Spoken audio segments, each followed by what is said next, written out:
They were all people that worked with the needle.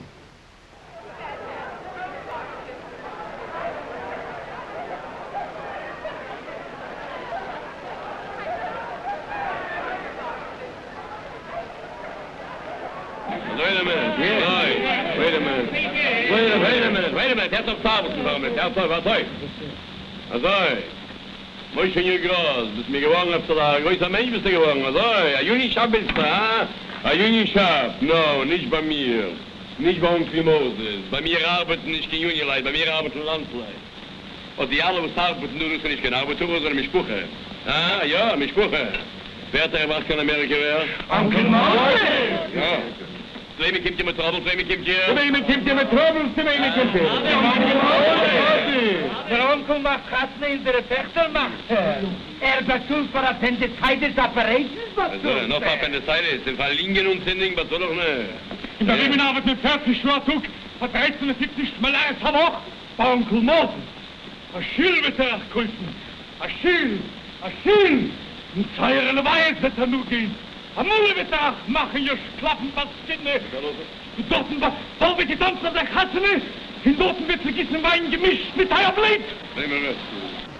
Sam, gib noch $5, was er war mit der Kind. Das ist euer Geld und das ist euer Job. Ich will auf euer Kassene nicht tanzen, Onkel Moses. Ich will nicht tanzen. Ihr werdet noch helfen mir, Onkel Moses. Ihr werdet noch helfen mir. Alle werden noch helfen. The general struggle was to make a union shop and to make union hours. Now we worked, when I came up to the shop, we worked Saturdays and we worked the 9 hours a day. We worked very hard, you know. It wasn't as freedom as it is later on. But the anarchists didn't like their behavior, their action in the union. They wanted more freedom in the union. They wanted that should elect people from the shops. And naturally it was as usual. I don't know whether you're acquainted with unions, but there's a machine and they elect whomever is, that they feel like. We happened to get in because we were very active and the workers voted for us. I think they made a constructive contribution to the union, especially in the beginning, where it was a question of a good deal of self-sacrifice. I think many of the radicals, you know, were, in those days were ready to sacrifice their time, their energy, their health for the activists in the union. To go out and picket at any time during the day or night was a duty and a responsibility that was readily accepted and carried out. There was no problem of getting people, when it came especially to the anarchists, the socialists, and the radicals, you know, to go. They showed an example to all the others. They were the first ones on the line.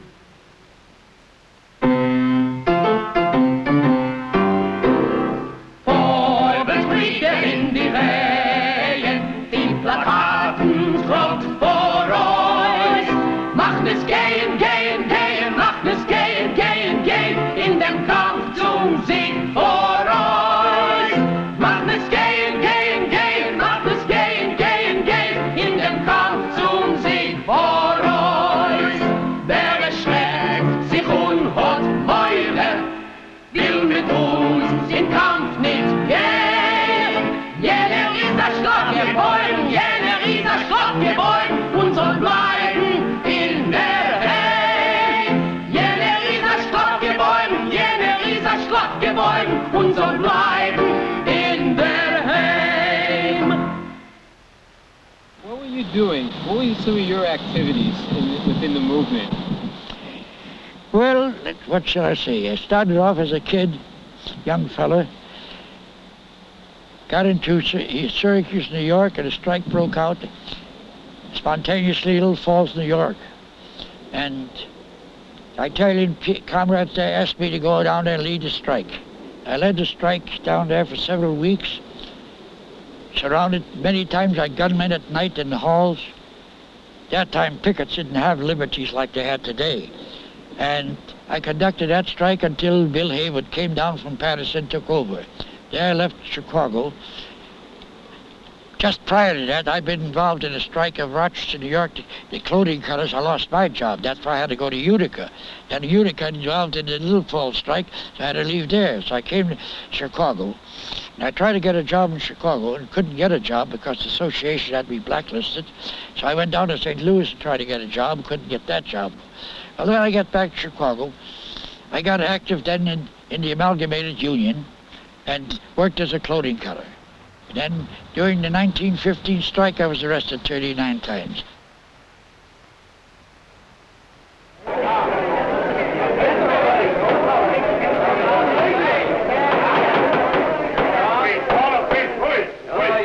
Ihr müsst verschreiben, muss das sogar. Soll man legen in alle Papers, dass wir werden heute Sklaven.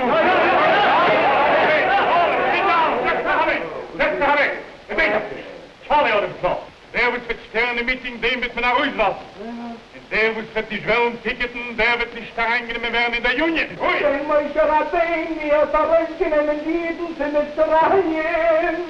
Haben Sie so genommen Binte, wenn haben Sie so genommen? Hat mein Schrabbein zu sagen so, oi, was willst ihr reden? Seid nicht kein Häschericken jeden. Sie muss glitzer gehen zurück am Zerragen, das geht nicht. Aber Segene sucht ach hat in den geringer Mäusche Charlie. Was willst ihr reden? Wir hingrieft ihr reden. Lasst uns führen den Streik, lasst uns führen, das geht nicht. Weil wir stehen nicht den Kampf. Mehr jagt es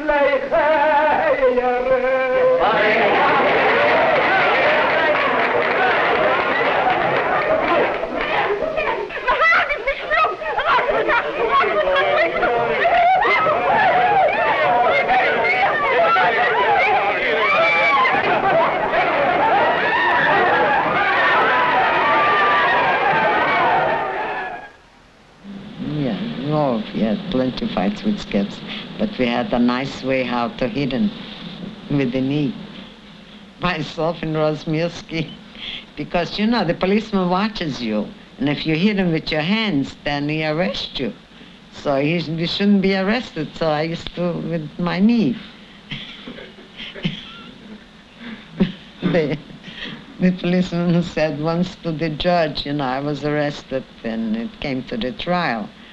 So the judge asked him, what did you do? He says, Your Honor, she hit me. So he gives a look, and I was standing in the pit. So he says, she hit you? She's so small. He says, Your Honor, she jumped up. It was true, I slept. So naturally, you know, those things happen very often, because when you go and take down a shop, you get in a fight. But you don't want the policeman to see you because he's arresting you. So you try to do it your way, the way you can. How many times are you arrested? Oh, plenty. But I used to go out from the, you know, the lawyer would bill me out, and I would go back to the picket line. I never seen, I always would go back because I did things, they'd arrest you because you start a fight with them. But the way I fought them, they couldn't see it. So they arrested me because I was in the crowd to fight. So, but they didn't see me actually doing it. So you were an agitator. Well, we all tried to do our best.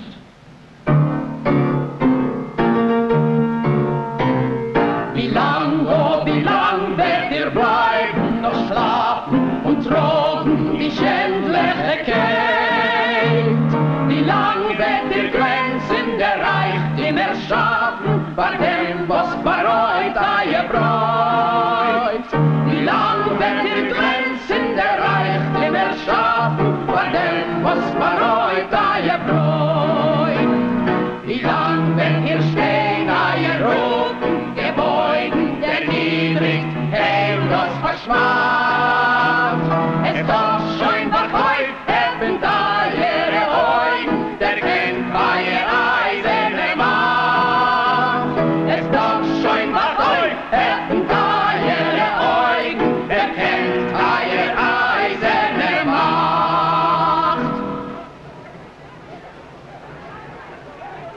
It was teeming at that side, at that time. There were all kinds of activities. There were the literary cafes where writers, Jewish writers, used to get together. There was the theatrical cafe, that was the Café Royal on 12th Street and 2nd Avenue, you know, where the theatrical people used to get together. Then there was the cafe where rank and file used to go to, like the cafe on 2nd Avenue and St. Mark's Place. There was a waiter by the name of Charlie. He was the nerve center for all the communication nerve center for all the messages and whatever we needed. See, we leave word with Charlie. And spend hours, have a cup of coffee there and spend hours, you know, kibitzing and discussing and trying to solve the problems of the world. See. If we take the trouble to look at what we call the lexicon of Yiddish literature, which is an 8 or 9 volume work, we'll notice that the most famous Yiddish writers will have a notation that they started their debuts were on the pages of the freie Arbeiterstimme. And this was not just a coincidence, it was a pattern. It happened. Every budding writer, poet, dramatist, short storyteller knew that if he shows any signs of talent, it will be recognized by the then editor Saul Janowski, who had an uncanny feeling to recognize who has in him something and who is just a dilettante. And he would have in each issue of the freie Arbeiterstimme a special column where he would answer, and he would tell the guys, you better go back to shoemaking, or you become a street, your talent shows that you're going to be a good street cleaner, something like this. But on the other hand, if he discovers something, he printed it, and he encouraged the fellow. Geh sich, stiller Drimmel, bist kein Heilung für mein Schmerz, bist kein End für auf das Rufen, auf das Suchen von mein Herz. In der Schönheit such ich Sturm, in dem Sturm such ich Ruhe, auf dem Busen von dem Sturm mach ich meine Augen zu. Giving out leaflets, that's all we knew. There was a man by the name Marcus. I don't know if you heard of him. He was the craziest vegetarian. He only lived on nuts and raisins. That's it. And he was wearing rubber shoes. And he was the craziest anarchist we ever had. He was the one that used to write. But the whole work was, for us, was giving out literature. We were going to lectures. There was an awful lot of doings at that time. Labor Temple, 40th Street was a very busy place. And Goldman used to lecture there. Beukman used to be there. Whoever was in Durant, William Durant, he used to lecture there. Everybody used to lecture there. That was a beautiful place. We used Friday night. Out we got to the lecture. It was never a Friday night that we didn't go to hear a lecture. Saturday night we had a dance.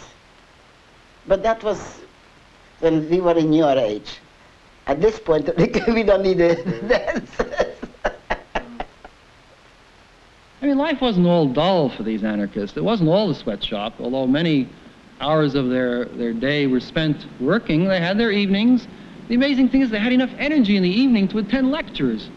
And for the one day that they were free from their jobs, they would go on an anarchist picnic, or they would go to an anarchist dance. The sorts of dance they had were the Bauernbau. Bauernbau means the peasant dance, where they would all dress up as peasants and apples would hang from the ceiling and they'd try to bite into them, and they would hold raffles to raise money for the cause